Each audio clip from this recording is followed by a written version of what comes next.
Boys, here we are. We have a Back wonderful at guest it today. again. We got Griffin, and we got the great and powerful Colton. Craig, welcome to the channel, man. We going. How you Uh, doing, boys? Welcome, welcome. We are doing well, I think. I can't speak for Logan. What are you doing, yeah, Logan? I'm buzzing. We were talking about it before we got on here. I took some Alpha Brain and microdosed a little bit of psilocybin, and I had 3 cups of coffee in the past hour and a half. So right now, the best way to put it is I feel like somebody's got like one of those magic wand vibrators in every cell of my DNA, and it just goes. If I sat here still long enough, like I would probably just lift off my chair from that I'm vibrating, create some sort of like magnetic field between me and the chair that would just lift me up. I think I'm already doing it, and I just forgot. You gotta be careful with that, man, because if you don't think up, you'll go down. You'll just vibrate into stuff like the floor, the Oh chair. crap! You get stuck halfway. Oh, that's So the worst. that's something kind of interesting. Everything's made out of molecules, right? Right. Well, I forget the actual the statistic, but there's like a 0.00 to the power of 10 3 to 4 chance that the molecules in your hand will space out just enough at the moment of impact that it'll pass through something that's made out of molecules. You That just stands phase for. your way straight through it. Its electrons just lined up properly to not repulse each other, and you just went through like a wave. Yeah, So there's a we're mathematical chance, and it's like super minuscule, but there's a chance when you run towards a brick wall that some of your That's atoms. when you really know you're in sync. that's when you know you might be related to fucking Chris Angel, David Blaine. Oh shit! These motherfuckers just be putting pennies through windows and shit. Do you think? I still have yet to figure that one out. I gotta look up a fucking how-to video. All the shit they do, most of it, it's kind of like, okay, I can see how they did that. But the penny through the window thing is upsetting me. I don't know Well, it's why. magic. Fuck, man. If you talk to fucking Duncan Trussell about this, he's like the authoritarian, like the figure of magic for all the people I listen to. He has a way to describe anything you're talking about and translate it into a form of magic. I Like know. he calls I think he politics could. chaos magic. Oh, that's interesting. It mean That's exactly what that is. 100%. It's like they got a little syringe of fucking bubonic plague or chaos, and they just inject it in the They media. spread around whatever they need. Yeah, Yeah. exactly. It's all one little part of the web. Tighten it up here.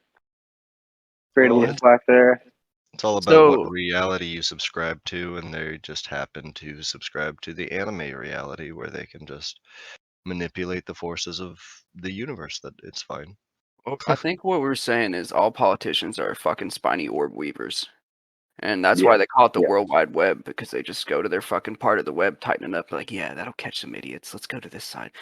Let's tighten this side. Let's loosen this one up so we can get something a little bit bigger. That escalated quickly, but I agree with you.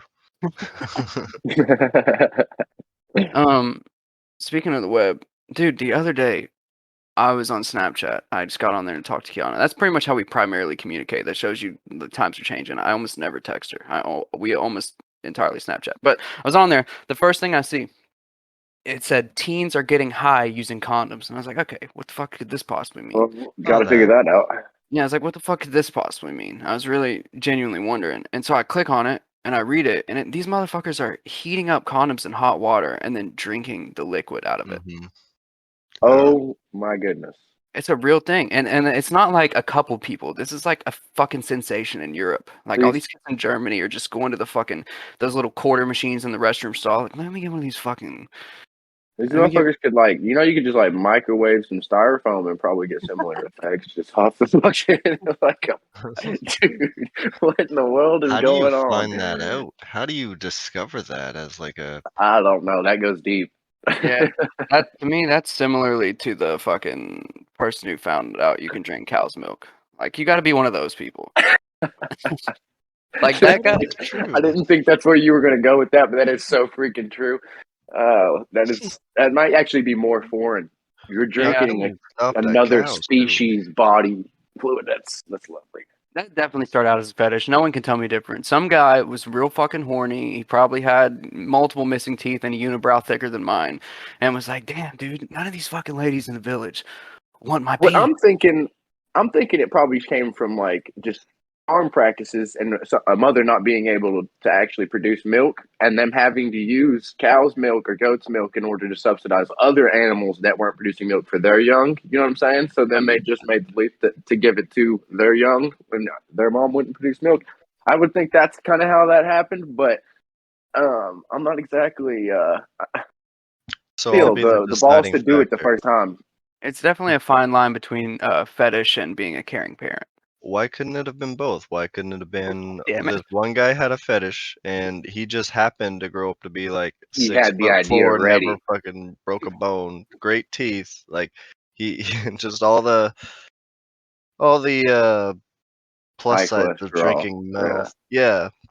And then a doctor was just like, what are you doing that's different than all these other guys? And he's like, well, I drink milk from my cow. I drink this fucking wonderful white liquid gold that comes out of there. Let me show you how you massage this thing, and it just squirts all over you. It's fucking sick, man. Guy's like, yo, what the fuck? He's like, why did I get in this profession? These motherfuckers are weird, dog.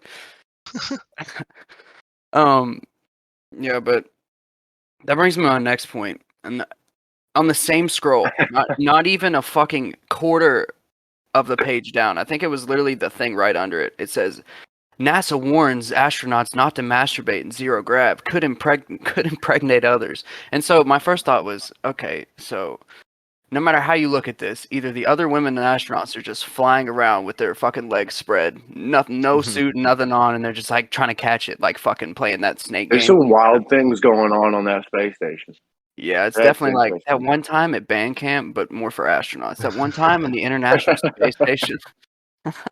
Interesting thing about that is it's more to do with the idea that in space you can have very small amounts of concentrated whatever, and since in itself your splooge, your sperm is like very small, single-celled almost, that can exist inside of zero gravity in a very small form. So if that person's like taking a shower, doing whatever else, and your shit can your cum can literally just like articulate.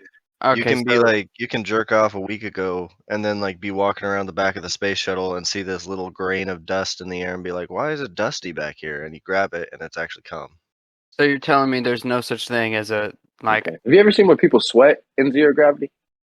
No, yeah. I have not. I haven't. Oh my gosh, guys, please look at a video of that so you can understand what I'm talking about. But it literally forms on your skin and goes nowhere. There's nowhere for the sweat to go. It just turns into water pocket over your skin. Yeah, it literally pools. That's a perfect way to describe it. It's very interesting. Oh my god! Never dawned on me. Tears are the same way. I'm looking at this guy. He's crying, and it's just a fucking water sack on his eyelid. Yep. Yeah, there's nothing pulling it down. Oh, there it is. Like this guy's sweating, dog. He's got like a fucking silicone titty on his head. That's hilarious, man. Oh shit. Holy fuck. Something interesting that I want to bring up, just because we're talking about space, is one of the biggest hurdles we have about going to space is not so much the lack of oxygen, the lack of gravity, the cold, whatever else. It's how much solar radiation there is. And I know people talk about it a lot, but I heard something the other day that really put it into perspective for me. So the sunburn that you get, the same one that you go outside and let's say you're like me, you don't wear a shirt, you get burnt, it peels, it's no fun, causes like cancer after a while. But that same radiation is out in space, except not being filtered by a bunch of shit, including an ozone layer. So that same sunburn, the 3rd degree, can be experienced in 3 seconds while you're out in space and you're exposed to the sun. Have you seen that episode of SpongeBob where everybody's competing to see who gets the most tan? Yes. I mean, dude, I just figured out how to win. You know the mega tan that SpongeBob finally reaches when all of his skin cracks off and he's just bleached. He's just solid white. He's like, he's ashamed to show anyone else, and they all start worshiping him like a god because he's reached peak tan. Because he's all new, like, yeah. That's all I could think. The whole time you were describing that, I was like, tan. I would get so tan. I'd be the tannest man. That's an interesting process. Why don't they send somebody up there who's already got a base tan that's like super, super thick, you know? Right. They just come out like Michael Jackson, white, just completely bleached. Damn, old Michael Jackson. He's under fire again. Dude, also, speaking of that shit, fuck cancel culture. There's two things that I want to bring up regarding that. They're trying to cancel Metallica and Pantera. Bro, how? It's over. Like, Yeah. they're trying to cancel them from stuff they did in the 70s and 80s. I mean, dude, and this Well, is they not a don't joke. want people making money off of stuff that offends them. Yeah, That's literally. the biggest thing. They do not want it to be profitable to offend them. Yeah. That's why there was also a movement at one point. They talked about this on Joe Rogan. They were trying to cancel Genghis Khan. Really? The whole world's trying to do that, dude. That's not happening. Yeah, that Hitler guy, he's canceled. Yeah, we can't talk about him anymore. Don't talk. If you look up to him, I'm like super, super disappointed in you. Like I'm not gonna say anything to step on your beliefs, but I'm super disappointed myself.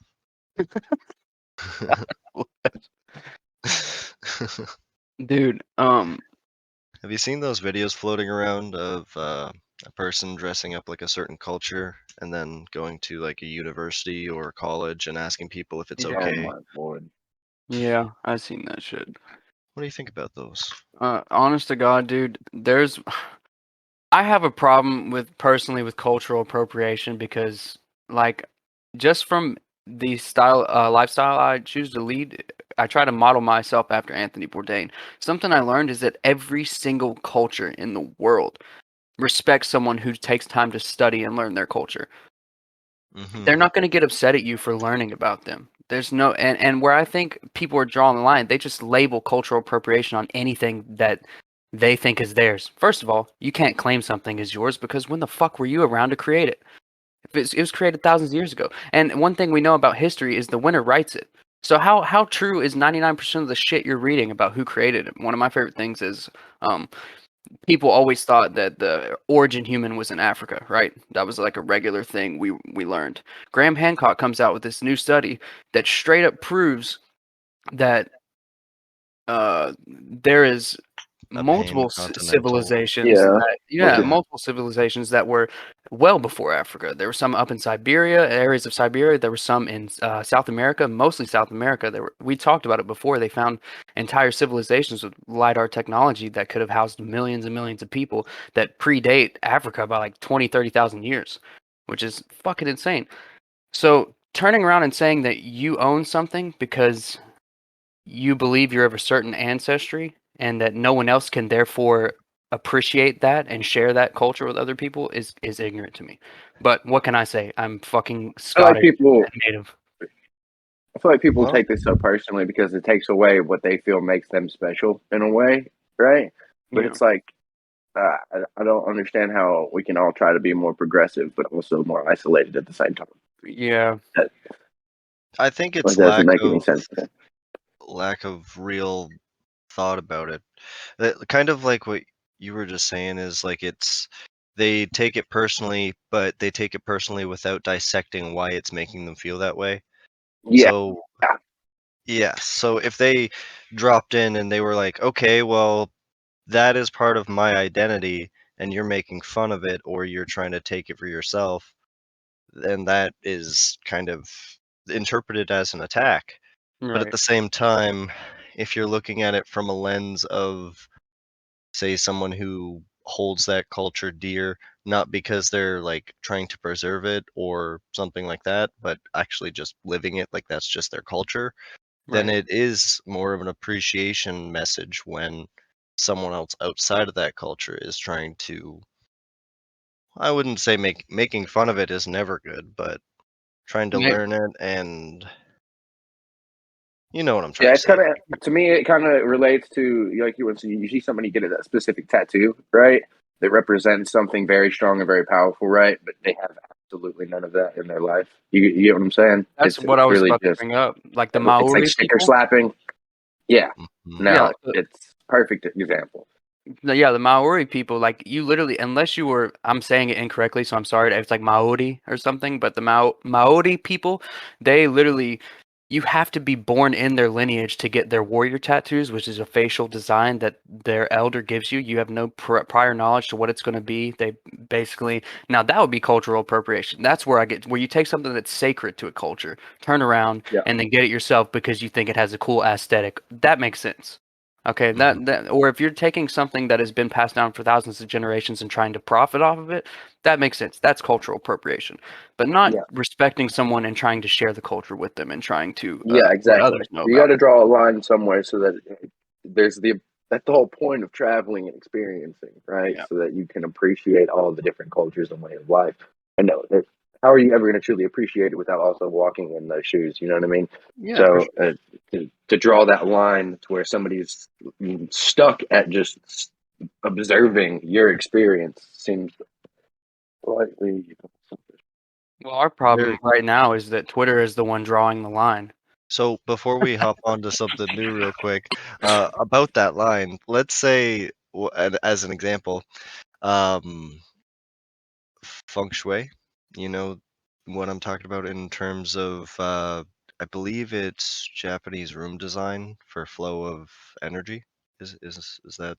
Yeah, but there's Yeah, actually not a direct translation for feng shui in Japanese. It was a Eastern Chinese term because I found that out whenever I named my business that. I also received backlash for this people for cultural appropriation because I made a And Japanese clothing brand called Feng Shui Sensei, but I wasn't aware that there is no direct translation for feng in Japanese. So what I actually was writing on all of my clothes was fu shui, which means fucking nothing. It's literal gibberish. so so along with that, what if somebody who is white went over to study that that culture for many, like, let's say they studied for like 6 years and they took all their knowledge and they wrote a book and they released it in the United States, and it becomes the best selling furniture Zen alignment book in on Amazon, and then they make millions off of it. Not millions, like a couple 100,000 though, because a good whoa. book. So is that cultural appropriation? Is that Well, taking?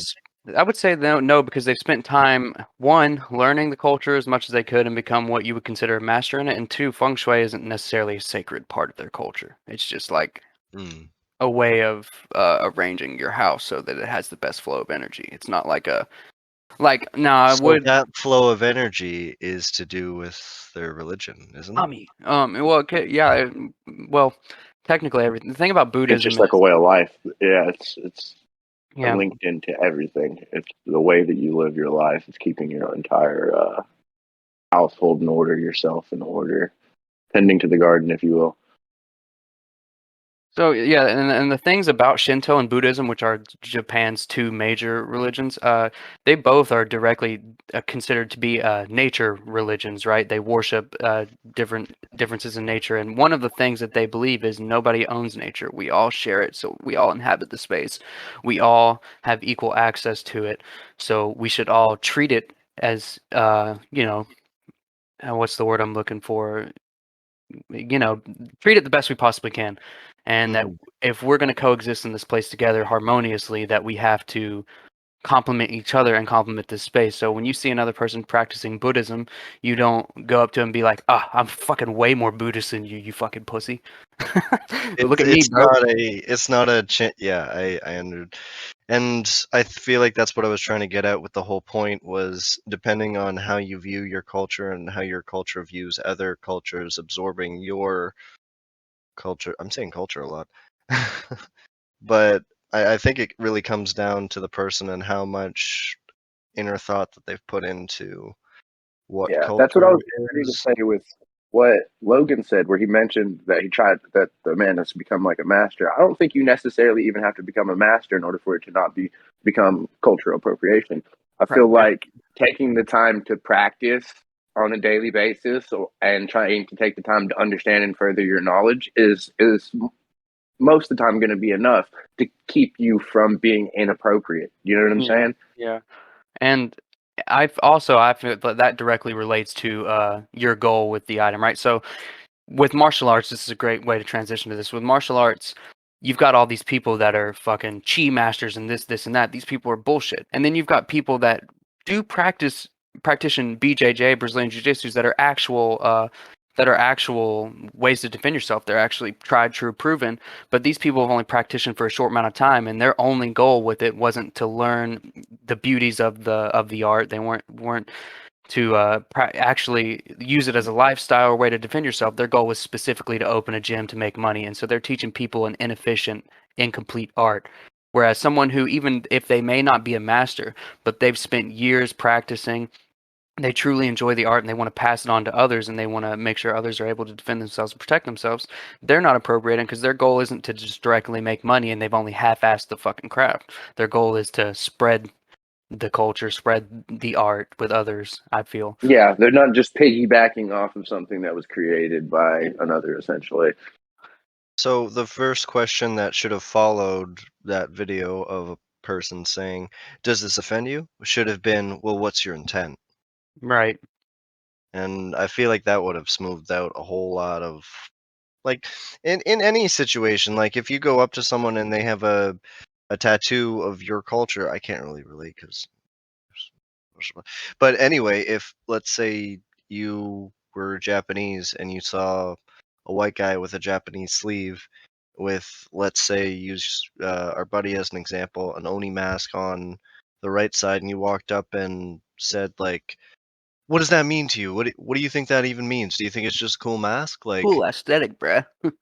yeah, or is it something that you can like internalize in your own culture and say, like, yeah, it's not necessarily like we created it, and you can draw the line back to where it was created and where it was like kind of appropriated from. Like, yeah, it should Essentially, really cite be. your work.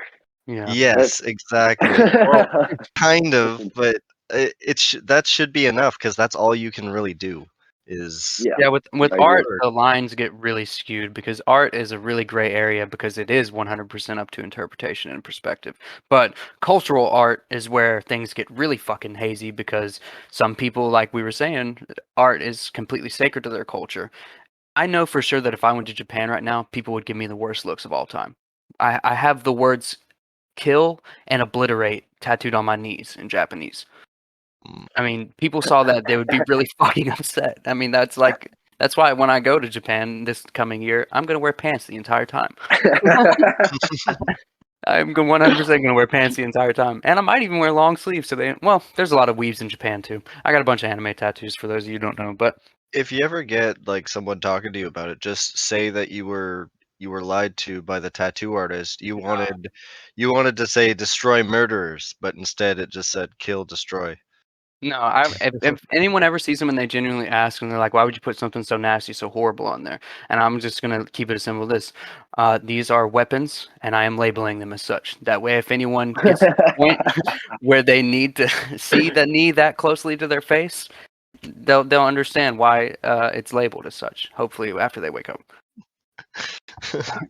I just imagine someone like across the room from you see your tattoo and be like, "Oh, I just no, run full no!" speed and knee them. Just fucking Just dive jump across over the the room and fucking Jorge Masvidal him. Ben Askren. It's like, please. Oh God! Speaking of MMA, Colton, what do you think about fucking Aljamain and TJ Dillashaw? What do you think? Upcoming fight, correct? Yeah. Yep. No, the TJ Dillashaw is getting ready to come back, in my opinion, and take over. I'm not gonna lie. I think he's gonna come back and be pretty dominant. But Aljo really does surprise me. And if he can keep that size on him that he had in his last fight, he's honestly pretty fucking impressive. He's overall, like, ring control when he's that size is absolutely fantastic.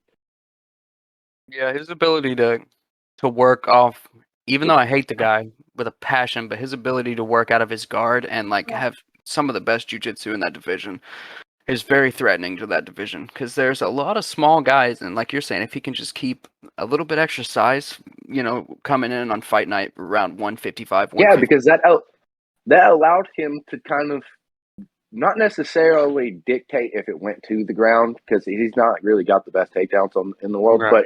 but he does keep it to where it's within an exchange that it's gonna be scrambles, and through those scrambles, he's fantastic. I still really hope TJ, even though a lot of people hate TJ Dillashaw for obviously steroid use or whatever. There's a lot of reasons to hate TJ Dillashaw. Let's be perfectly honest, but let's not act like all the characters in the UFC are great guys. So I think the best of all time, all of them were pieces of shit. Anderson Silva, John Jones. Like, fuck, come on, man. Yeah, no, you're paying people that like to beat up other people. Let's be honest about what's going on here. At the end of the day, TJ Dillashaw is entertaining as hell. And my favorite thing about TJ Dillashaw is he's not like some of these other fighters. He's not half-assed in any of this. That man goes so hard that he's willing to risk his freedom and cheat to keep doing it. He wants to be able to go harder. And cheating for him isn't so he could reach the top level. He's already at the top level, and he's like, I want to ascend to where they can't fucking touch me. Yes, he is. Yes, he is wildly passionate about trying to just constantly go further, faster, harder, and to me, it's like a Michael Chandler type of attitude to life. You know what I'm saying? I admire that about Michael Chandler too. Man's a freaking Looney Tune. His training videos are so freaking entertaining to me. But I think TJ Dillashaw is going to come back in, and he's honestly not going to have. No one's going to have caught up. He's still going to have had the same amount of head and shoulders above the competition that he had when he left. What, 3 years ago now at this point? Yeah, and he came back with ring rust and fought Corey Sandhagen, which I'm not a huge Corey Sandhagen fan, to be honest. He's got a lot of work to do. The kid just likes to be flashy. I don't like Sandhagen, to be perfectly honest. That's why he got tore up by Petr Yan. Dude, Petr Yan, if you haven't seen that fight, Petr Yan, Corey Sandhagen, he put on a fucking clinic against arguably what people were saying is one of the best strikers we've seen at bantamweight. He got in there and outstruck him in every single exchange for the entire fight. He like 50-45'd him, if I'm not mistaken, that's insane, dude. And then, TJ came back with ring rust 3 years and fought this dude. And he had a little bit tougher of a time than Pierre, but like you're saying, with 3 years of ring rust and going through all of the stuff he went through, including I'm pretty sure he had surgery, didn't he? Dillashaw. I want to say he did. I could be completely incorrect about that because who am I? Just a guy that's drank fucking 40 cups of coffee this morning. Yeah, he had surgery. He had surgery last August on his knee and his PCL. Oh, we lost him. He back. I want there to be a segment just where Max Holloway is fighting for a portion where he just gets punched in the face another 100 times and then he walks out. They can do that every 3 months. That would be awesome. Man, I like Holloway. I do too. I feel so bad that he got manhandled the way he did by Volkanovski, but dude, people got to start putting some respect on that motherfucking man's name. He's got the top striking record, doesn't he? For his weight class, like in terms of what he's taken and what he's given out as well. I believe so. He's got I think he's got like a 12 win streak is it in the UFC alone? You know more than I do in this scenario. I've watched a couple fights of him. He's 25-1. I just can't remember when the one came. Who knows? Anyways, this dude is people are just really not giving this man credit. He goes out there and he took another guy on the pound for pound list and 50-44'd him.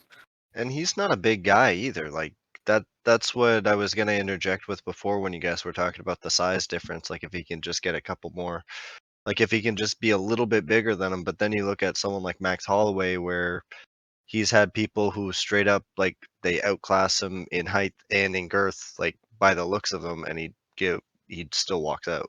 Yeah, well, and the thing is too, we talked about it. Volkanovski walked around at 214 as a rugby player and cut down to where he fights now at 145.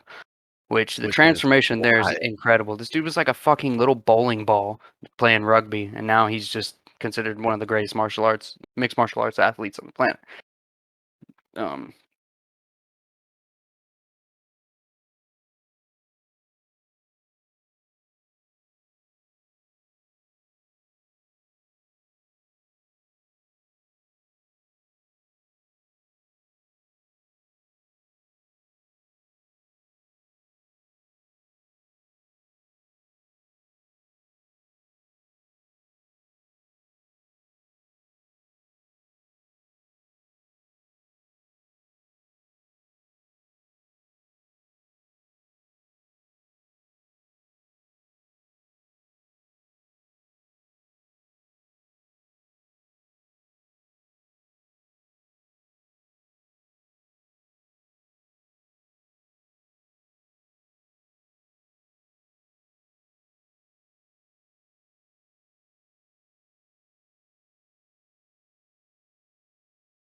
So basically, what we're talking about is we were deep diving MMA bullshit, and we got a small interruption.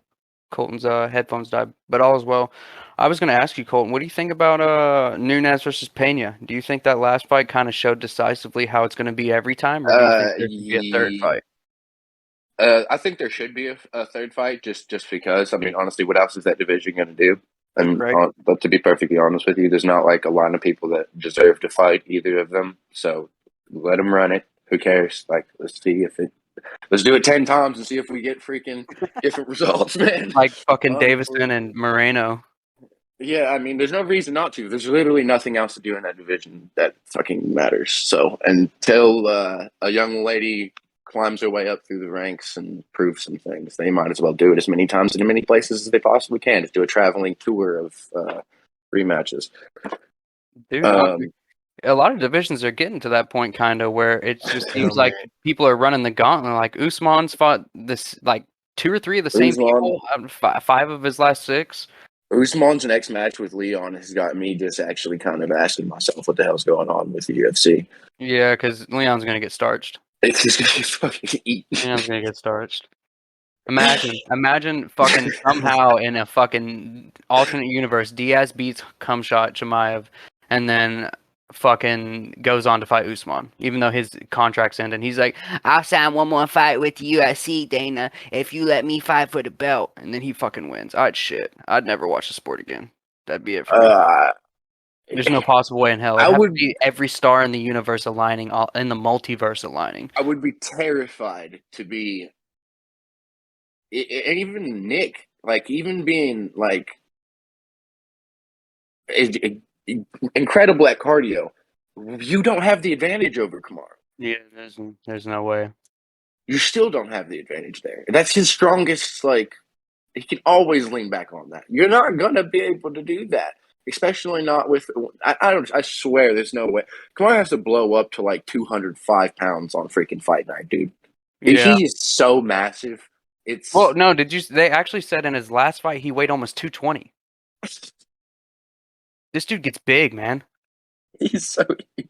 That's why Ali Abdulaziz, no matter how much I fucking hate that guy, he was like, I think Usman could take on any of the top lightweight guys. Why is his head shaped like that? God, I don't know. He's like a pit bull. He's got a head like Benji, bro. My freaking American bulldog. He's got massive, like, canine-sized jaw muscles on the side of his head that make his head like alien shaped. But he's hands down has the best, like, the cream of the crop of his fighters. Talent, yeah, he's definitely up there. He knows how to pick him and fucking marking him out there. Give him that. He's good at his job, but I fucking hate the guy. Every time I see something come out of his mouth, I'm like, God, that was fucking stupid. That was so stupid. What was that Connor was bringing up about him being linked to 9/11 and everything? Oh, jeez, man. Do you remember that? Yeah, dude. I believe it was the Habib buildup, right? Yeah. He basically was saying, well, you're running around with war criminals. That's not a good look. It's not. Dude, did you see speaking of fucking Nick Diaz and stuff, John McCarthy came out with a quote and said this and has defended it multiple times now, saying that Nick Diaz were to come back right now and fight Kamaru Usman, unless Usman wrestled him, Diaz would outstrike him and knock him out. No, that's what I was saying earlier. Even if it was Nick Diaz and he had the size over Nate, you know what I'm saying? Nick still has that incredible cardio. He's still freaking, what is it, triathlon freaking every dang week. So he's an incredible athlete, next level. But Kamaru Usman is literally, he's pinnacle of human existence type of athleticism. It's about as maxed out as the human frame and form can get. Yeah. That dude is... And where he's saying he'll never move up to... Right now, the big question is who wins between Adesanya and Alex Pereira. And if Pereira wins, Usman says he's moving up. Oh, yeah, he has to. He has to go snatch that at that point. Here's the thing, though. Him, Izzy, and Ngannou all had their little brotherhood, you know? Yeah. And honestly, you're terrified. People aren't going back and watching the Pereira and Izzy fights. Izzy pretty much Izzy was decisively winning both of them. Yeah. Yeah, Got Izzy was shit winning. on by the judges on one of them, which made no sense to me. And then the other one, he got a knockdown, an 8-second knockdown on Alex Pereira first. They gave Pereira an 8 count, like he was out, and then came back from the grave like fucking Tyson Fury versus Deontay Wilder. In MMA, that 8-second knockdown doesn't get broken up by a judge who's trying to save you. You get beat the fuck up until you're out. I don't know. I think there's a lot of questions that need to be. Yeah, I think the biggest problem is going to be effectively who the hell controls range, right? Yeah. I mean, it's really what it's going to come down to, and I think Izzy's experience in the cage, his ability to mentally know his position in the cage, if you will, is going to allow him to control that range. Yeah. Because it's going to be two masters coming down to measuring centimeters and inches in order to be able to land their strikes. I think their setups. The first being able to position your opponent's going to be awesome. Yeah. At least the first round is going to be real testy. Just both of them trying to see what they can get at. You know what I'm saying? Yeah, I'm glad you mentioned that actually, because that's what's been driving me crazy about Izzy. At his starts for his last 3 fights have been analysis. Yes, so literally just standing analysis. He's just learning. Well, also I was reading Sun Tzu's Art of War, and he literally talks about this multiple times, and I swear to God, it directly correlates to how Izzy fights. He's like, the perfect fight and the perfect victory is one where you take minimal amount of damage and only inflict enough to ensure victory. You don't obliterate your opponent and destroy your opponent beyond. Yeah, because that just creates another enemy down the road. Yeah, exactly. So every single fight, Israel's taking his time. He's literally freezing the other opponent because the other opponent's like, yo, I can't get in here because every time I try to walk towards him, I'm getting hit with a fucking mean-ass leg kick or a quick snap jab, or then he switches and throws a fucking head kick. Like, I don't know how to get in. And so people are seeing this as Israel just kind of being like a lazy champion. But he's a counter-striker. The dude is a counter-striker. Yeah. And people are getting upset. He's like, yeah, why isn't he running out there and punching these guys and putting on a show? And you're like, dude, the thing is, he wants longevity in his career. He doesn't want to get fucking hit over and over. His whole thing is, I'm going to hit you and not get hit. Isn't that like the ultimate form of striking? And people are like, this is boring. Fuck this. I completely agree that it's strategically, it's a better way for him to go about most of these fights. I do not believe that it's the way to go about this fight.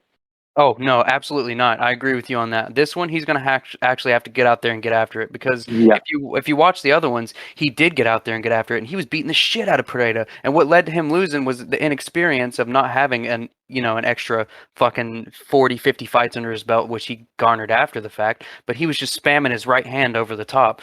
And if you keep spamming your right hand over the top at someone who's got the meanest left hook in the history of all left hooks, eventually, they're going to be like, okay, here comes another right hand. How about I just check lefty real quick? And he didn't have that. I think if he starts out early and starts taking a little bit of ring control on the situation, he'll have the range advantage early and be able to take advantage of at least 2 round, Yeah. Like, if Izzy tries to do that in this next fight and he's not allowed to, I feel like it's going to really throw him off. You know what I'm saying? That is a fact. There is always that's what's stressing me out. Not open. Because Dana and everyone else in the UFC is like, yo, you need to do something more exciting for the fans. And he's like, fuck, man, I'm sorry, winning's not enough. I guess next time I go out there, I'll fucking go after it. But I also do believe in Izzy every single time that I've ever seen Izzy put under pressure, like in the Gastelum fight. Yeah. He loves it. He flourishes in those situations. He breathes in more life as the pressure builds. It's intense. Yeah, seeing how focused he was at the end of that Gastelum fight, absolutely wild. Yeah, he said, I'm prepared to die. I love that fucking line, dude. He's looking him dead in his eyes. He's like, all right, this is it. I'm prepared to die. And then you can see Gastelum. I felt like right there when he looked at Gastelum and he said that, Gastelum's like, oh, shit. Because then that 5th round, Israel came out and dropped him like 4 times. He literally ground him. Yeah. Because leading up to that, it was such a close fight, man. It really was. Like, I had it 2-2 going into the 5th, and I was like, whoever takes this, that's it, man. And then Israel comes out. He's like, I'm going to fucking die in here. I hope you're ready, motherfucker. And he comes out. The guy's like, I'm not. Yeah. Gastelum proved that he belonged to be there, but Izzy proved he's the best in the world. That night was the pinnacle right there. That was fantastic. He's been on a downhill slope since then, unfortunately. I feel so bad. Yeah. That's the same with Dan Hooker, dude. Dustin Poirier took Dan Hooker's soul. He has not done anything. Oh, Bobby Knuckles. Oh, man, poor Whitaker.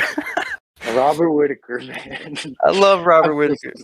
I love him so much, and I don't know why. There's just something about his character that is just absolutely just outstanding. But at the same time, he's not handled his career in a way that's really conducive to the best return, if you will, after he took his loss. And I feel like a lot of it is just his mental health problems that he's never really came back. And that reminds me of other fighters that had mental health problems, like Tony Ferguson and everything like that. Oh, he's after fucked. he had his mental break. Like some fighters just completely lose it. Well, that's one thing I would like to talk about, the psychology of a fighter. A lot of people think these people are fucking brutes and they're savages and they only have one thing in their mind, kill or be killed. But these dudes are incredibly intelligent, especially at the beginning of their career. And a lot of them, like Israel, who can retain the ability to not get hit much, carry that intelligence throughout their career.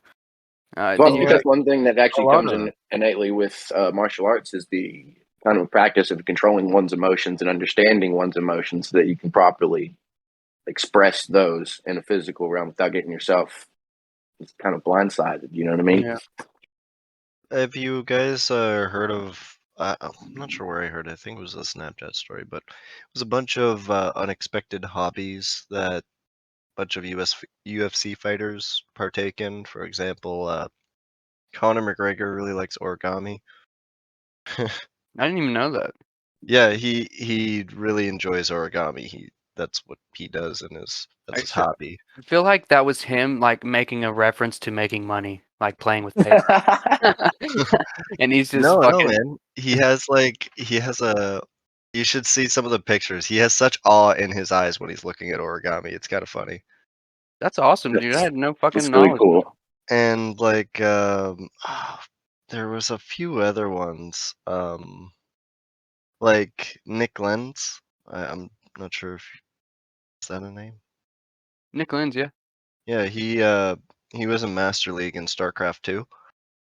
So he used to be really so he was. There's like a whole bunch of other shit. Like, one of the best strikers I forget, or not best strikers. Oh, fuck. I'm gonna search it up real quick. UFC guy who I'm looking at these pictures and McGregor fucking making swans and all kinds of shit. He loves fucking origami, and it's so unexpected because it's like, what? Oh yeah, Brandon Moreno, I guess. Oh my god, I love Brandon Moreno, dude. This guy loves Legos and Pops and all kinds of shit. Yeah, he's like so a genuine. Lego lover. Man, no one else in the fucking entire division or the entire fucking promotion of the UFC deserves to be champion more than that man. Dude, this guy's heart and his love for his city and his family and his culture is undeniable, dude. Dude, the most chill-inducing moment I've ever had in anyone winning the belt was him bawling his eyes out saying, Viva la Mexico! Viva la Mexico! That shit, I still, like, goosebumps all over me because I'm like, he fucking did it, man. This little tiny dude that came back from getting starched by quite a few people in that division. Pantoja beat him. Pantoja also beat Kai Kara-France. And didn't he also beat Davison Figueiredo? Or no? I can't remember. No, I believe him and Davison haven't met, have they? No, they did, but Figueiredo won by decision, and that was fucking 3 years ago. Holy cow, man! So that was I think that's the only one out of the top 4 or 5 that's beaten Pantoja, and Pantoja's beat the rest of them, and now supposedly he's getting the winner of Moreno and Figueiredo, which is a very interesting fight. And Jamie Dodson plays League of Legends. Jamie Dodson.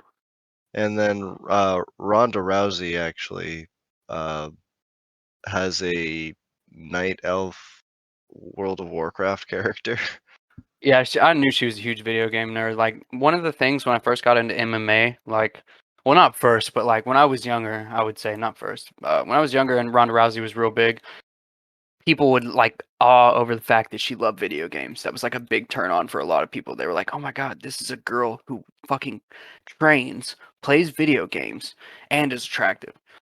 I don't think she's too attractive because I like my girls with a little melanin, but to each their own. Yeah, I mean, there's tons of stuff like that. Like, yeah, I'm looking it up on a list right now, so that's why I just have a whole bunch. But Scott There's Jorgensen, actually a lot of gamers, like big gamers, that are UFC players. So you have Demetrius Johnson. That was actually for a long time. He was sitting there saying, "I can make more money off of my Twitch streams than I can getting paid at the UFC." Yeah.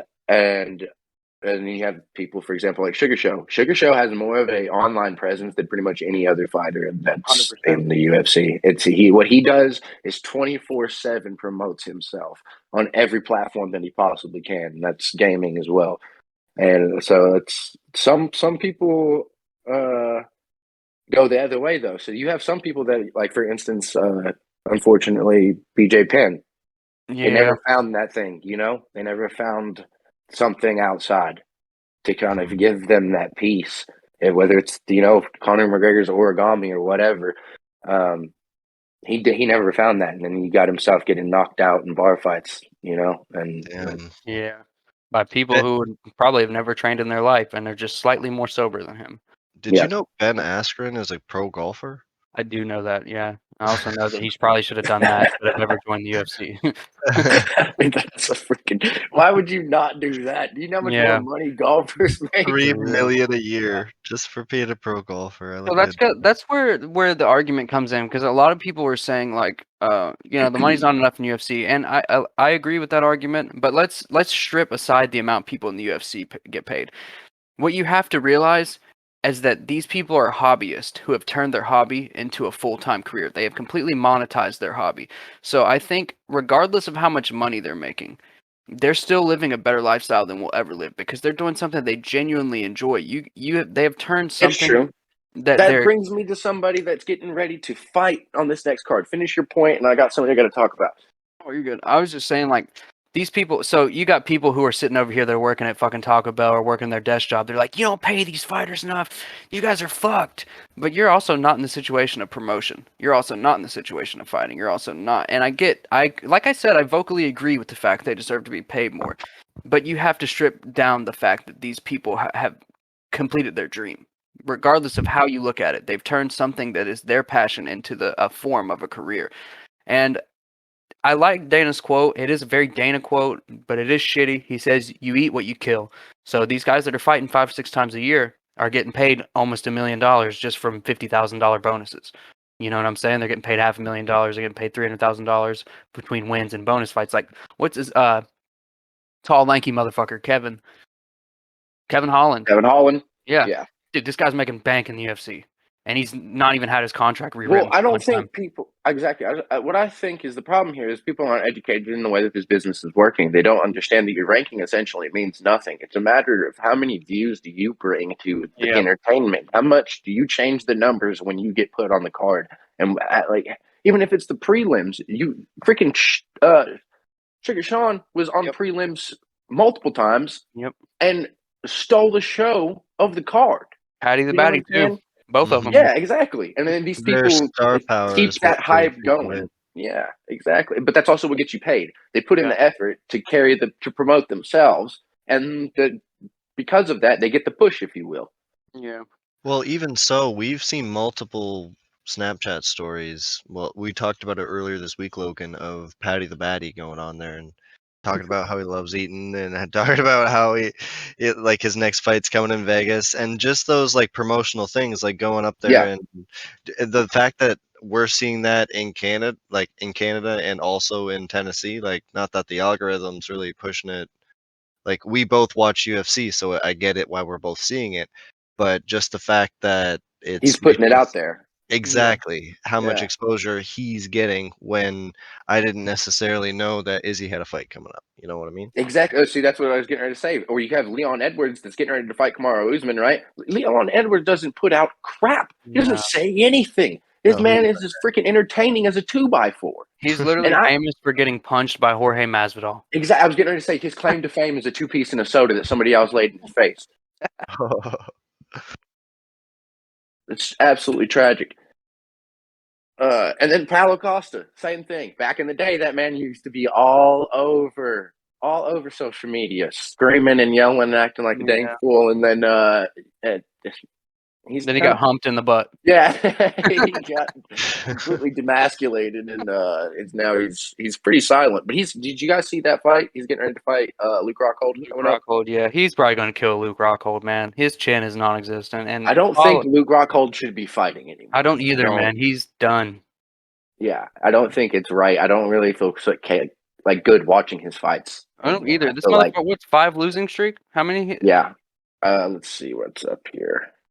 Oh, Luke Rockhold. Well, on that topic, I don't mean to segue us out of UFC because I do enjoy talking about it. But would you say that the guy earlier who was going crazy on social media and like wouldn't shut up kind of thing, do you think in this day and age, because it used to be a rule, not a rule, or it used to be like a gamble that there's no publicity that's bad publicity. You know what I mean? Like, like you can have a scandal, but it's going to get everybody talking about it. And once the scandal blows over, people will know your name.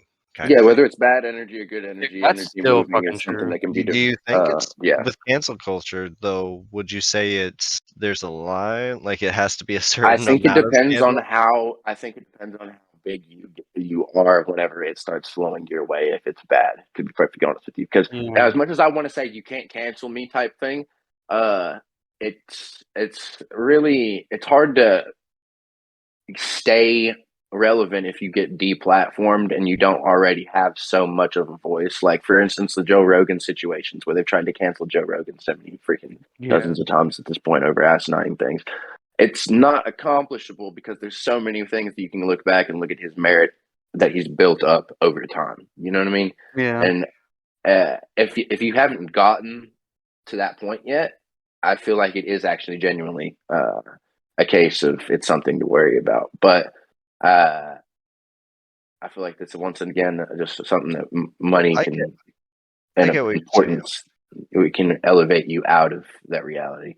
Well, it's like if someone says something insane, like one thing insane a week, like one thing controversial a week, but the rest of the time he's speaking facts and like actually making sense and bringing up good points and interesting people.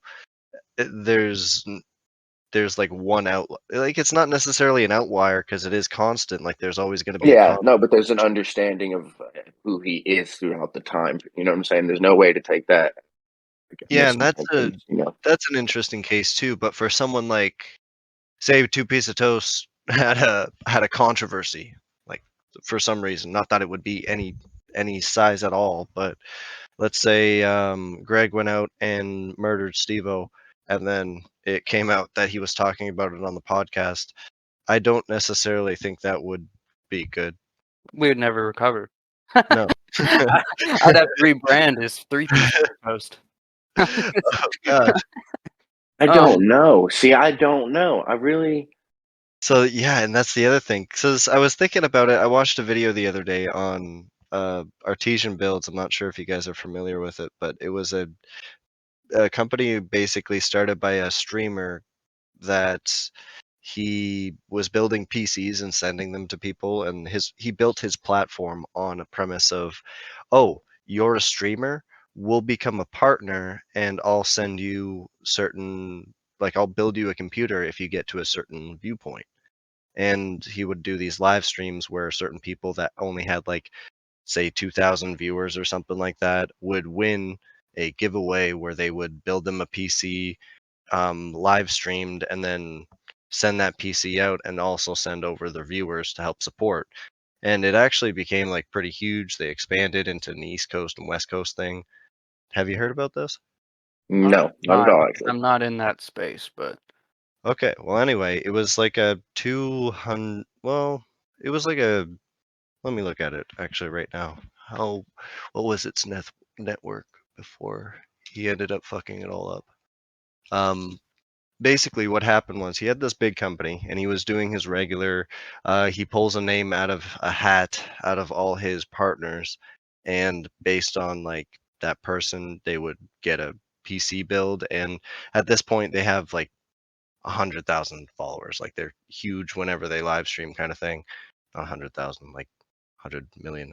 I don't fucking know. A lot of people were watching. Okay, and this girl won it, but she only had like 200 followers or something like that. So he started kind of saying, "Oh, that's a pretty low view count. Oh, Oh, looks like we're wow. gonna have a redraw, and What the sorry fuck? about that. Try to get more followers, and you can participate in the next one." Well, I And mean, yeah, she shouldn't have been allowed to enter at that point. If she won, she won. You know, that's kind of fucked. He had and unspoken parameters and then didn't tell anybody. And when they didn't meet him, he was like, "Oh, okay, we'll just do something else." He shot Yeah, himself in the exactly. foot, essentially. And then he doubled down on it on Twitter, and then he doubled down Oh, on it God. again in interviews where he was just like, "Well, you see, it is part of our partnership agreement that you are given certain, like, basically, you're given certain perks based on your viewer count, and one of those perks is participating in the draws, and that wasn't laid out in the draw thing, but it's all good now. We've contacted the person, and that girl who ended up with like started out with only 200 followers. I'm pretty sure she had like a pretty healthy resurgence, like a couple million people. Yeah. Yeah, that's awesome. See, but that, like you said, is anything really bad publicity? Even by that example you gave of Greg committing a murder or something, you know, I still feel like there's like a little niche of a niche of every single possible controversy that could happen. That somebody is into that type of controversy, Yeah. and just from it happening will cause some sort of Ripple effect. boost. Yeah, exactly. But at the same time, what happens for the amount of people that just stop watching? You know, Yeah. So one does of the that? things I was reading about that is I was doing a research on Twitter. I don't use Twitter much, and when I did used to use Twitter, when I used to build Twitter accounts and sell them, I would look up analysis reports on how like certain trending topics do better than just a random tweet here and there. And since the beginning of Twitter, literally, the number one performing style of tweet is a polarizing tweet. Now, hyper-polarizing tweets do horribly, but slightly polarizing do great. And but what I mean by that is hyper-polarizing would be saying something that one side of the spectrum could agree with totally and the other could disagree with. Slightly polarizing is one that gets people on both sides to disagree or agree. Those are the best tweets, like supposedly to Twitter. They are not the best, but they do the most amount of traction. So They had most views, or what's the word you used earlier? impressions. Impressions, yeah. Yeah, so it just gets people just uncomfortable enough to where people on both sides of it don't have a like, because a lot of times when it comes to politics and things like that, people have unified certain things. Like when you go to the right, people are like abortion's killing babies. When you go to the left, people are like my body, my choice. That's a great example. For example, like there's few people in the middle that kind of understand both sides, right? Now, But there's a something lot that's of people that are going to be vocal about their side. exactly, but Well, I the feel like thing a lot of it is like culturally trying to avoid like taboo subjects, or like personally trying to avoid it. People don't want to put their energy into something that's obviously going to turn into a just a gridlocked argument. You know what I'm yeah. saying? If recognizing that there's a discussion to be had kind of dictates whether or not there's a discussion in the first place. Yeah, and so these people that are doing this slightly polarizing tweets aren't so much saying like abortion is murder or this or that. They're being like they're proposing a much simpler question that's like, what do you think about a single mother who's raped, right? That's the Mhm. one argument. It's slightly polarizing, but people on both sides can agree that it's fucked up. People on both sides can also argue the other way, right? It's not quite as polarizing as abortion is murder. So what people will do to get, like you're saying, between good and bad publicity, it doesn't matter. There is a slight difference. Extremely bad publicity when you say something that people on both sides disagree with, you're fucked. Okay, that's a good way to look at it. Yeah. That makes perfect sense. But if you say something that you can find agreement with on both sides that's still polarizing and can cause a stir up an emotion, it's technically bad publicity, but it's still going to boost your impressions, your traffic, people looking at you. So that's people on Twitter's favorite thing to do. They get on there and they're like, okay, I can get a handful of people to agree with this. And once a handful of people agree with it on Twitter, it looks like thousands and thousands. It could only be 20, 30 people. But because a handful of people agree with it, it's now put it in front of a lot more people's faces. They're like, yeah, these people are agreeing with that? Fucking idiots. Let me tell them why they're an idiot.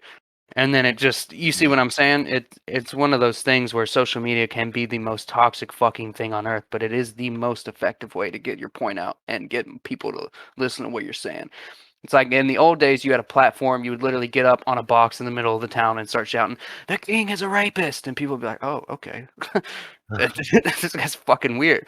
But you get a guy that's 2 boxes down that's like, "The king's making you all pay too much in taxes." Then people are like, "Oh, People this crowd guy's got a fucking point." Yeah. Yeah. And also, he rapes people.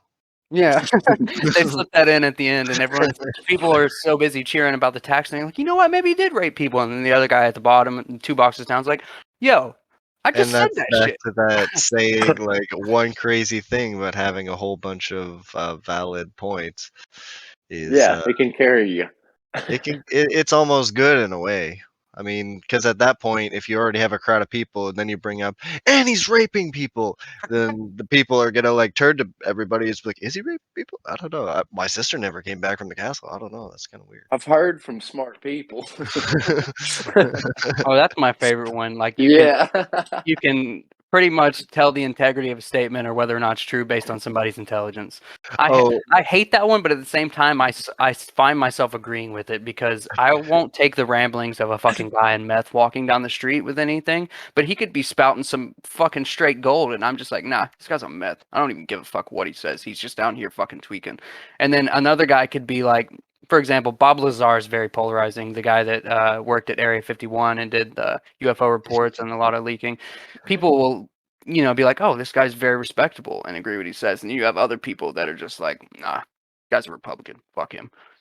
It's just completely throw it out because of a reason. But the what's the word?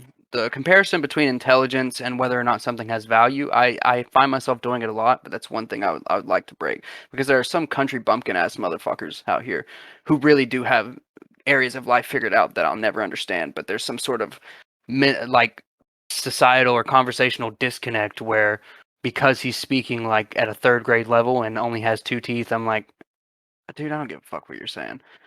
But he yeah. could be saying something really fucking valuable, and I that's feel one thing. like a lot of times thinking about everything comes down to perspectives, right? So even if it is slightly a less intelligent viewpoint, right, it's still a different perspective, which holds us like equal value to what you would think is a more intelligent perspective. Because in the end, you can still apply that through yourself. You know what I'm saying, and take and leave what is useful and not. I think back to the joke I made the other day to the group is we were talking about, I don't know how we got onto it, but we were talking about politics, and I was like, hey, you guys, you calm down. They know what they're doing. They get paid to do this stuff. Dude, we went on for that about an hour. That was so funny, man. But it does bring up a point that, like, yeah, you do to people in, like, if you don't put much thought into it, like, that is the way that it's supposed to work. Like, if I go into someone's house and I'm there to, like, install internet, people are gonna, like, automatically assume, oh, he's paid to install He knows internet. what he's doing, yeah. He knows what he's doing. But someone who's been doing my job for a week is getting my exact same jobs. So he's going out there. He used to stack boxes at Mylan or at like a furniture company kind of thing last week, literally last week, and now he's installing cable into your house. But he's a professional, so don't worry, he gets paid to be here. So that's a little bit what I think, along with intelligence, is just because someone's necessarily like Paid to do something doesn't mean they know how to fucking do it. exactly, you can be big on social, you can have a lot of people listening to you but still be dumb as shit, but you can have not a single person listening to you and have the secrets of the universe. You know what I'm saying? Like, I feel like that is not a problem, but a big social media has made that easier, I guess. Well, like, I think it's made more of a gap, I would say. Yeah. There's some people that are incredibly good at using the platform, despite the fact that they have absolute garbage coming out of their mouths and their minds. And in contrast, there's people that have an ability to use the platform that have absolute gold in them. So Yes, I it feel took like me a second to kind of like correlate my thoughts, but exactly what you were saying is social media has made it so there's a lot more, not necessarily stupid, but a lot more unintelligent thoughts being broadcasted to a yes, great very amount. loudly. Yeah, Yes. and that's the thing too. We've talked about it before, confirmation bias. Like just because you find someone in the 8 billion people on the planet who agrees with you doesn't mean you're right. You can find one person on this planet to agree with you about anything. I promise. There is one other person in this planet that agrees with, no matter how ridiculous your fucking thought is. Your thought could literally be like, I want to try to eat a baby one day. That shit would be tasty. And there's somebody else on the planet that's fucked up enough to be like, yeah, dude, we should definitely do that one day.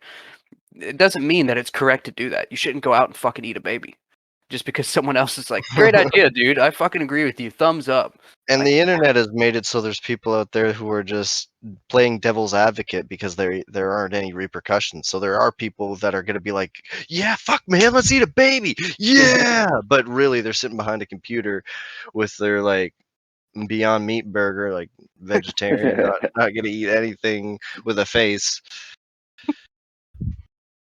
That's another thing I wanted to bring up. KFC came out with Beyond Meat chicken nuggets, but like, yeah, did they change anything? they change your anatomy to grow vaginas all over your body. I saw it on South Park. South Park is fact. Okay, but South Park also said that eating gluten will make your dick fly off. That's true. I ate a little gluten the other day and had to fucking catch it. Rope it in. I threw a lasso, brought it back, sewed it back on myself. That shit Why do was you scary. think I keep a fucking butterfly net in every corner of my room? Dude, I use South Park as universal truth. The other day, I stuck my balls in a microwave and microwaved them until they were real fucking big so I can get a medical marijuana card. Bounced around them all over town. How do South they think Park. of that shit? That's what about I had no idea, and that show's been going on for so long, man. Like And I they stay remember original. 1997 is when it came out, like the year I was born. But I still think out of all those kind of cartoony, sitcom shows, the goat of all of them that comes up with new ideas and is consistently refreshed is fucking The Simpsons, man. The Simpsons has been going for so long, dude, and they are the first people to do almost everything. The Simpsons has refreshed itself so far now that I can no longer keep. I can't. Yeah, It's I now dropped every off. episode is basically them on their freaking phones and stuff, dude. It is so weird. Oh Uh, no. so I can't even say anything about that just because like Simpsons is cheating. They're using things from the future that are happening, so like Yeah. that's not okay. Well, so I saw uh, I saw an interview where they explained how they do that. They're apparently like political science majors, and they like all they do is make predictions based on current events right now as to what'll happen in a couple months I based was on. getting ready to say I think it's causality. They Yeah, predict it, so therefore it happens. they're oh my god, they're the true orb weavers. The universal orb weavers are the fucking Simpsons creators. You're looking at source code, bro. That's what Yeah. it is. Well, they are do have a large audience. uh, yeah, I'd say it's fairly ginormous, and they've kept themselves like fresh. That's the only thing that I could say about them now is they've at least kept themselves alive. So now kids, like our kids, mine and Logan's kids, will be able to watch it. You know what I mean? But Yeah, is it the They're one of same the type only. of show? No, it's not. It's not definitely the same not. show. I haven't even seen the past few seasons, but you bringing up the fact that it's kind of them just sitting on their phones and doing shit like that They're is literally on their phones and stuff. Like it involves apps. It involves so like weird. it's very weird. It's incredibly weird.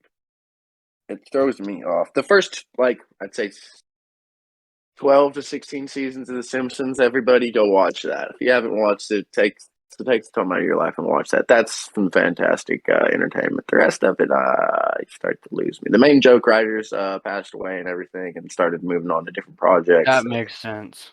Everything changes after that. So There's generational minds like that. There's people that just come along that just have this perspective on life that no one else does, and then once they're gone, that perspective is gone with them. Like yeah, I don't think anyone. It's like Einstein's one, even though supposedly him and Edison stole shit from people. Uh, but you know what I'm saying. There's people that just come along and they give you like, hey, I looked at it this way. Um, Yeah, that actually just happened recently with The Simpsons. He already left the project for a long time, but he finally, I believe it was last year, actually passed away. Main character creator and joke writer for pretty much most of the series in its heyday. Yeah, he had passed away not too long ago. So it's been one of those deaths of a legend type things. Right. One of those created something that the entirety of a culture watched. So that makes me sad because it went under the radar. I didn't even know about that, and that's a guy that really did shape like a form of entertainment for a lot of people. Yeah, he really created like the modern cartoon. You know, Yeah, it's interesting. because there would I can say with confidence, I feel Family Guy wouldn't exist without The Simpsons. I feel American Dad, like a lot of those shows. Yeah, they kind of created a platform to display that type of comedy. You know what I'm saying? Yeah. And well, I feel like go ahead. they're a captain in their own media. Just like, so I wouldn't necessarily lump South Park in with The Simpsons, would you guys? Like, I wouldn't say I would they're say similar that someone shows. with a much less of a filter came and did The Simpsons. Yeah. Yeah, like somebody that just straight up like probably has a shit fetish and like does some weird ass shit in their free time. Was like, I want to make a cartoon for weird motherfuckers like me. It'd be like The Simpsons after Fringe had taken a grip on culture. You know? So the point I was getting to is The Simpsons has a very large, like they have successful TV show, they have a movie that a lot of people enjoyed, they have games that live on in gamers' hearts. Like They have theme parks and representation and Universal Studios. Like, there's an entire area that is The Simpsons when you go to Universal Studios. Dude, they have a Quickie Mart in Myrtle Beach. yes, so they're branching out into like, so that's what I mean by they're the captains of their, like, they have so much stuff that even if their show stopped, you would still have Simpsons memorabilia. But I don't really see that with Family Guy or American Dad. Like, yeah, you see like a mug with. Well, I believe that goes back to what I was saying earlier. Simpsons is a cultural icon. Yes. Yeah, it really is. Most iconic thing about Family Guy is Peter's chin, without a doubt. You could just put an image of his chin to almost anyone in America, and they'd be like, "Oh shit, Peter Griffin." That's hilarious. Yeah, I have like I don't like Griffin. You don't know me, but I have literally an entire sleeve of Simpsons pieces that correlate to moments of my life that I picked out specifically images from the show that matched up, right? And then I have a large collection of Simpsons memorabilia. Like up here on my wall, I have my favorite pieces. You guys ever seen the Mr. Sparkles commercial? I saw it. Yeah, the Japanese one. Yes. Absolutely fantastic. It's when Homer's likeness gets stolen by a Japanese soap. Company, okay, yeah. Right? I have a Mr. Sparkles statue from Japan. Awesome. Absolutely treasure that thing. Mr. Sparkles. Oh yeah, yeah, I've seen these. The commercial for it was. So I think what kind of where I'd like to bring that, you get to a point in each of your respective fields where when you bring that new perspective in that no one else has brought before, you establish whether or not you want to a following. People are like, "Oh wow, this is refreshing. This is new. I love the way these people are looking at this," and I think with that is where those people, in my opinion, have an obligation to not sway based on the opinion of their audience. They have an obligation to stay true to their perspective, to continue being that fresh perspective in the world. Once you bring that perspective and then your audience is like, "Yeah, I like it when you only do it this way," then you're done for. You know what I'm saying? You're no longer bringing your individuality to the world because you've conformed to your audience at that point. And I think anyone listening to this that's an entrepreneur or a creator needs to really take heed to that, like hearken that warning, because if you completely bend to your audience's will, you will become stale, stagnant. You won't see any more growth. You won't continue to be happy because you're doing it not for yourself at that point, but you're doing it only for the people who follow you. At some point, conforming completely changes what you were putting out in the first place. No, I'm not saying shit on your audience. like don't build yourself up entirely on their platform and be like, by the way, all you guys are fucking retards. Thank you so much for following me. Sorry I used the R word, everyone. It just, but so something like if you build a platform where I'm thinking back to, I forget his name, but he eats stuff. He eats a lot of stuff on camera, and that kind of God, Nikado avocado. Guy makes me sick. Guy makes So me so sick. something like that where he's gotten to a point where it's affecting his health and shit. Like it's like detrimental, but God forbid he would change what he does. Like what would stop him from actually living his life and like, oh, I'm not gonna do that anymore, guys. I'm gonna like start a workout channel actually. I And was do just a thinking vlog. that. Like, You know what? If he did that, his audience wouldn't leave. And the I few don't that think did so leave, either. like the Do you few know that did what's- leave wouldn't matter because he would Yeah, replace exactly. people that were interested in his new I journey. think people are scared of change and they don't think that they're going to carry momentum over to something different. You know what I'm saying? When they make that change. I don't know if you guys know, like, as a streamer, Only Use My Blade, right? He used to be fairly big back in like Call of Duty days. You know what I'm saying? Call of Duty 4, Modern Warfare 2, all of that. At some point in time, he became a mental health disaster. Okay, and his channel has turned into him being made fun of for being a mental health disaster.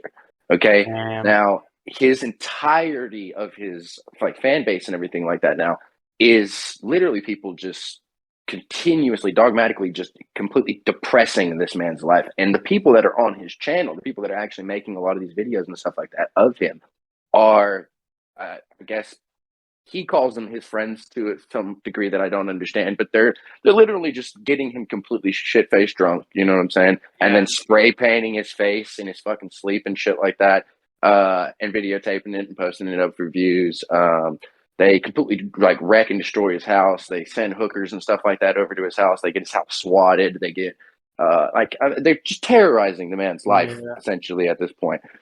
And he's suffering insane freaking like health repercussions from this. He literally drinks nothing but alcohol 24/7. He's got that bloated gut and everything. At this point, you could tell he's clearly like dying, you know. And he probably feels like we're saying, like if he changes the content, that he'll lose his following. Exactly, and I feel like that's genuinely where it's gotten to. He feels like if he ever stopped the drinking, it would all go away. Like as bad as it is that people are only watching him because he's killing himself, at least people are watching him in his mind, you know? Yeah. That trickles down into real life as well. And I don't mean to kind of switch the subject, but a little bit of a switch in subject that if you're doing something in your everyday life that really you're only doing it for like a reason that you're expected to. So you're expected to say bring home a paycheck or expected to do something the same way every day. Not necessarily don't do that, but don't be afraid to change it based on what makes you happy. Yeah, or what's healthy too. You don't want to. Like, you got to be willing to reinvent yourself, right? And understand that the passion that made you successful in whatever it is that you were doing, right, that made people follow you, can still carry through and make you successful in many different things and walks of life. That doesn't disappear. And being confident that just starting from the bottom, just because you're not instantly good at something, but trusting the process of applying yourself over time, you know what I mean? And trusting that you will one day be just as good at whatever it is, something different as you are at what you've put your time in now, if you take that time and place it elsewhere. Yeah, that's that quote. Having courage to be bad at something is the first step to being great at something. Yes. I love that. Wonderful.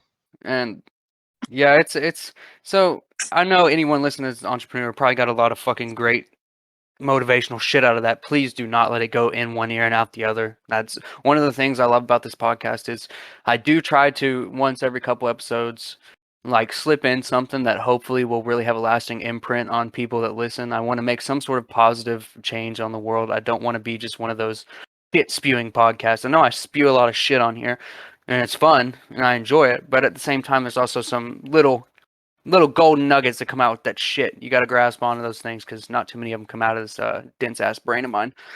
But having guests on like you guys, having new perspectives is very important, and we'll continue to do so as we grow. I mean, I'm thankful we're at what we're at right now, dude. This fucking podcast. It's exciting watching you guys expand and stay so consistent right now. It's seeing you guys post every time makes me happy, and it's still moving forward. Yeah, and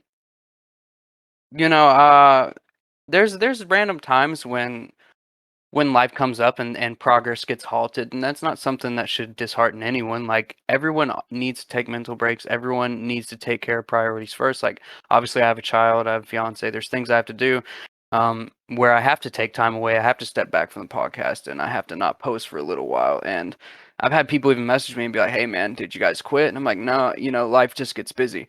And one of the things I want to tell you as someone who I had trouble with that for a good majority of my life, learning which priorities need to take place. You have to really sit down and do introspective thought. Like, meditation is so fucking important. If you don't do some sort of introspective thinking and kind of set a priority list in your brain, what's most important in your life. Like, for me, number one above all else is my family, right? I got my baby and my wife, my brothers. Like, that shit is the most important thing to me in the world.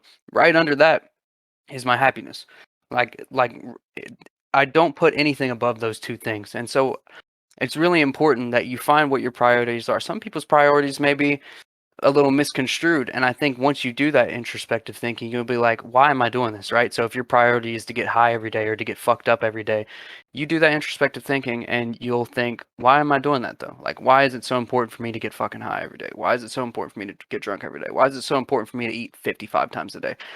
And if you do that thought, hopefully it'll lead you to some sort of new paradigm shift, some sort of revelation that'll be like, oh fuck, I'm sad. To I'm speak to fucking that sad. point, if you do ask yourself those questions and you have trouble finding the answers, or asking those questions sends you into a spiral point, like, because a lot of people, when you do ask those questions to yourself, like, why am I doing this every day, it will be a shock. Yeah. Well, like, that's why people don't ask themselves that questions. But Yeah, the don't ego be is a tricky thing.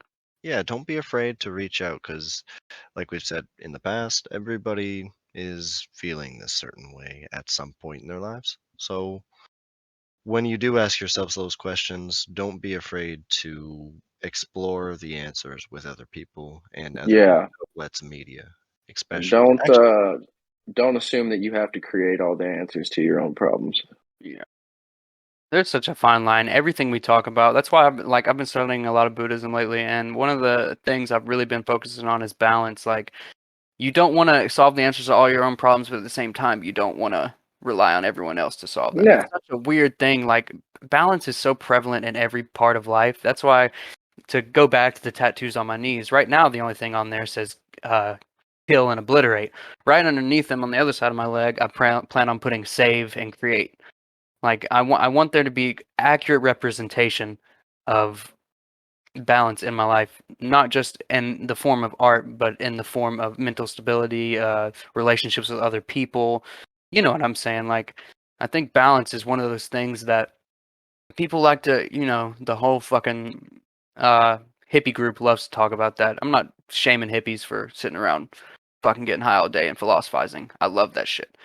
But one of the things that seems to be passed around and not so much let reside in their brain, like soaked in, it's kind of just one of those talking points. Like, yeah, man, like yin and yang, balance is so important, but you got to break that shit down, man.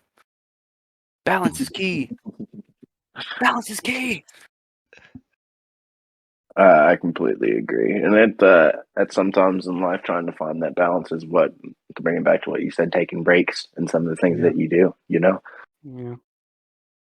Well, like,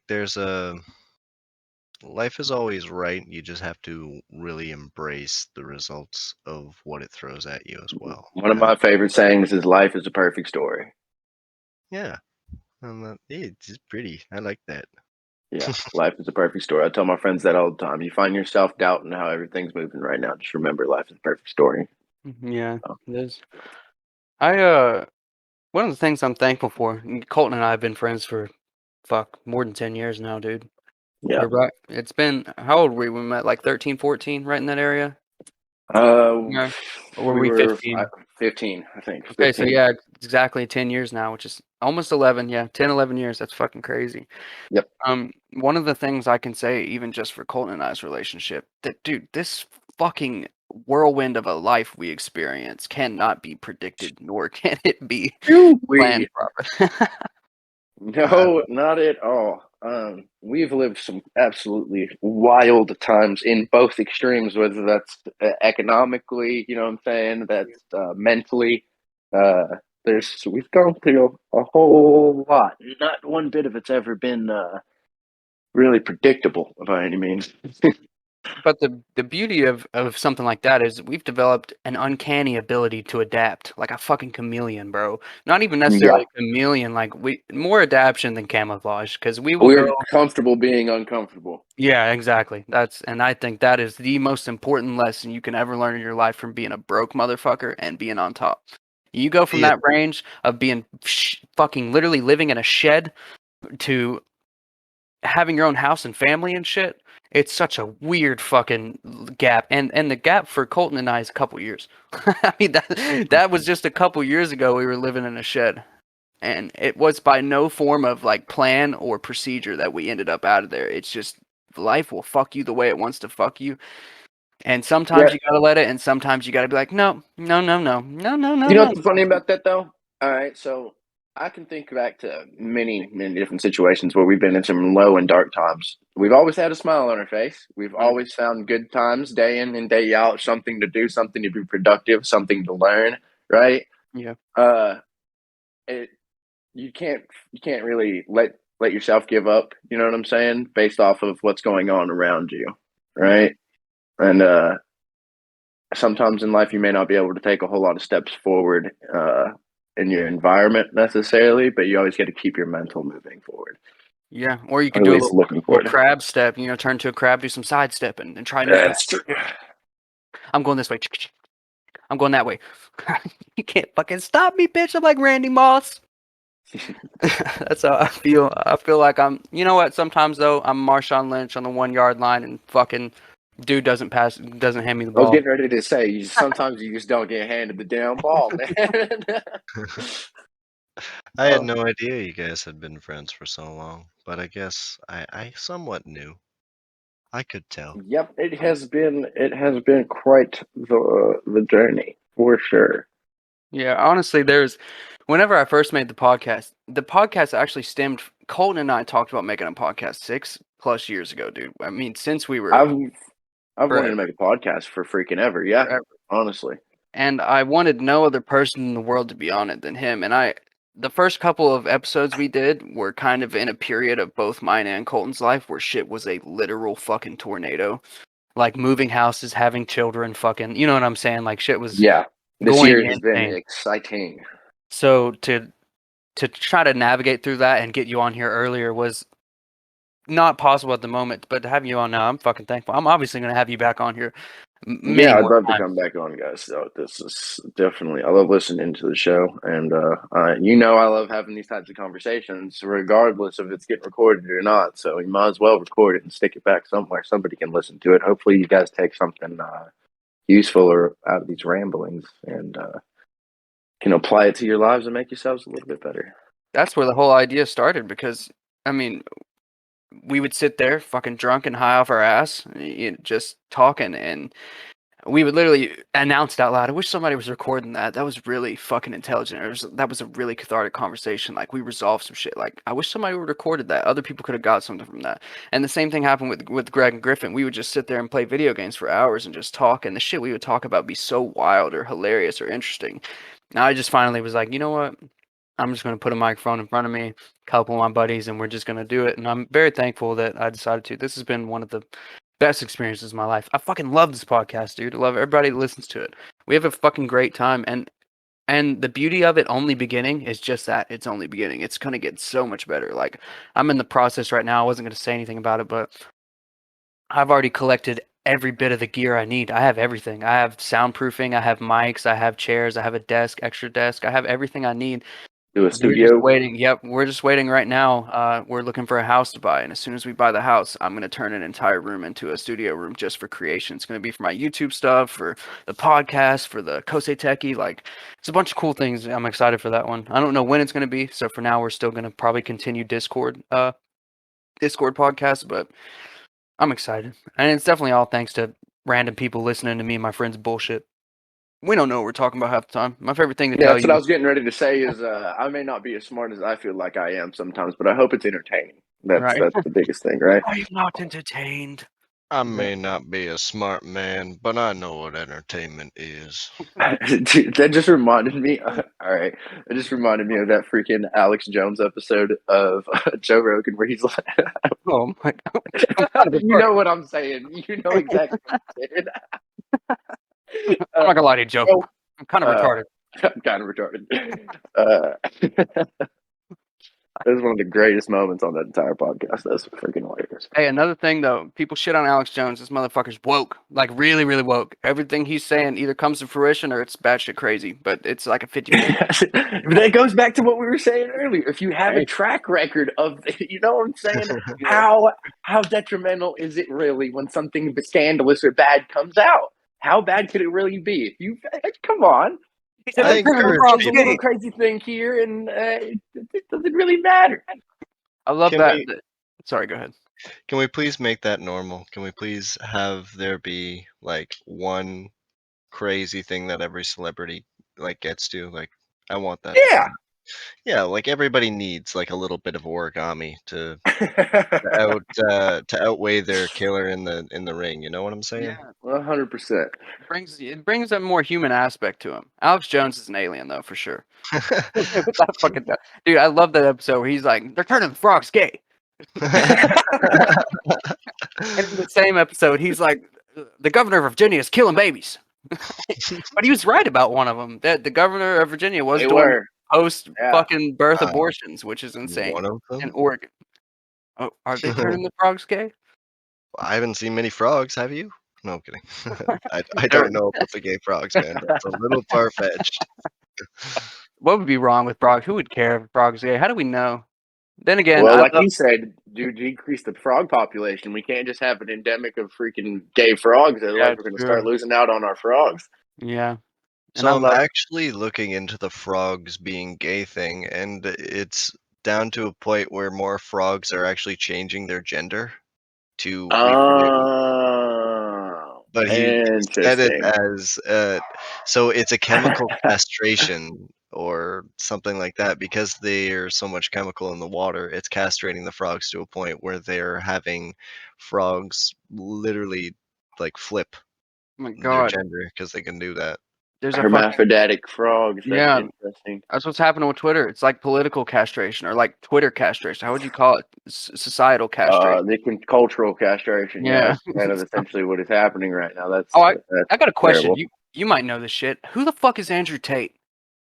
Andrew Tate is the new toxic mansplaining clip owner of the internet right now. He is essentially he's an ex kickboxing champion. Him and his brother both incredibly accomplished fighters in their own right, and actually accomplished businessmen. So before I sit here and tear down his merits and stuff like that, he is actually genuinely a very intelligent and very accomplished human being. This is, may I interject, but he is a king of saying a lot of right things and then semi-polarizing topics, just like Logan was talking about earlier. Semi-polarizing topics. Right now, I think some of them he just goes ahead and crosses the line, fully polarizing. But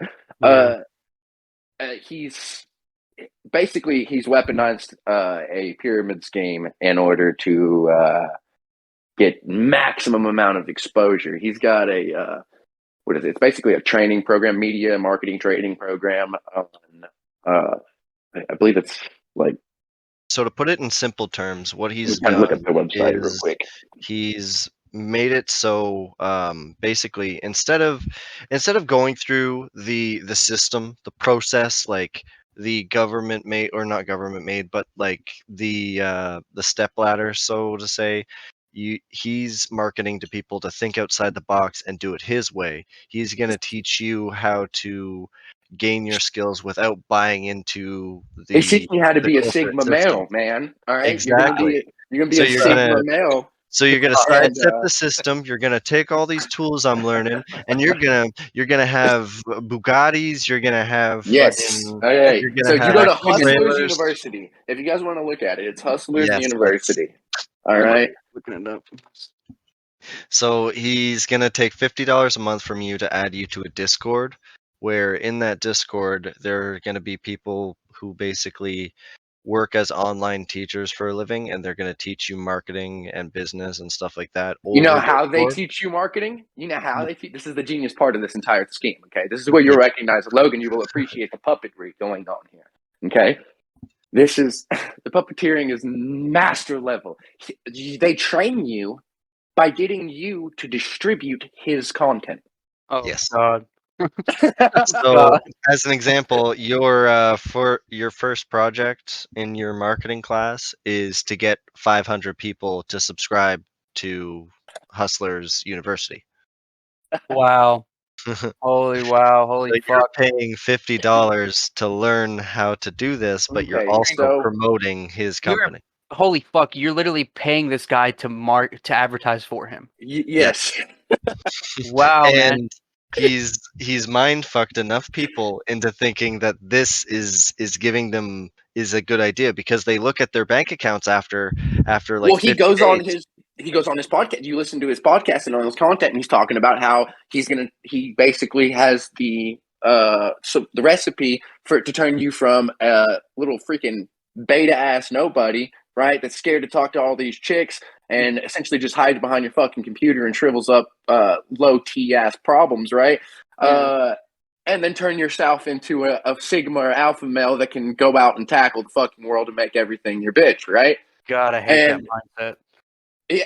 Dude, you gotta watch some of his clips if you haven't, Logan. It'll make you fucking cringe to the highest degree. I'm not gonna lie. It might make you mad too that he has. He's got so much exposure of like. I think his let's net talk worth about is his net worth. 2.4 million. He says it's in the trillions. That's what I'm reading right now. Let's talk about his net worth for a second. His net worth comes from a chain of casinos that he is affiliated with. Okay, he owns a series of casinos throughout Rome. Okay, now how he ended up actually getting that deal is fairly intelligent as well. He literally approached the owners of the casinos and said, I've identified certain areas in your within your competition's range of business that I could buy real estate and I could put in one of your franchised casinos, and I'll pay for the entire construction and operation until it turns profit. And if it doesn't, at least we're taking money away from your competition, right? Yeah. And so it's just a win-win for them. So he did that, and then through aggressive marketing in their space, through the casinos and locally, they pushed out and actually made good profit. So he continued to do the same thing around the world and expanded more casinos. So he really is incredibly smart and intelligent, but that's also where you start to look at that as almost predation. What he's doing right now is literally predatory. He is purposely gassing these people up that he knows he can take advantage of. And that's the only thing that truly disturbs me about all of it. But it's interesting to watch. It's fucking entertaining. You type in Andrew Tate on fucking Google, and the first article I see, how Andrew Tate built an army of lonely, angry men.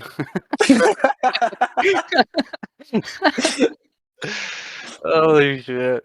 Along with that, people like us will talk about it and laugh at it, but there's other people out there that will stumble on to Hustlers University and actually take that as an out.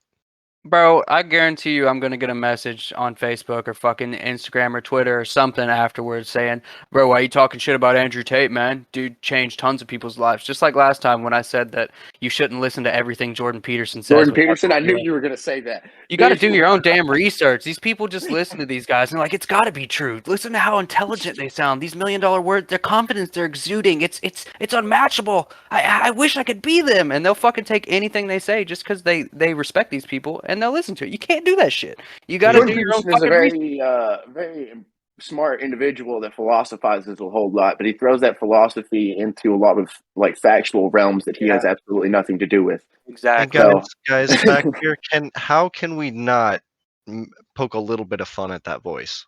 Like a little bit of fun.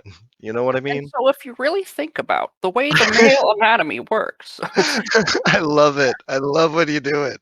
God damn. No, like I said, I find things I agree with and things I disagree with almost any person on this earth, because that's what the point of conversation and debate is for. You find similarities, you build relationships on these similarities, you find differences, you talk about it, and hopefully change each other's perspective, or at least get your perspective across to that person, so it may affect them or they may affect you. Now, where you get to where it starts being an issue is people like this who create a cult following, and their cult is told literally, if you live any other way, you're a pussy.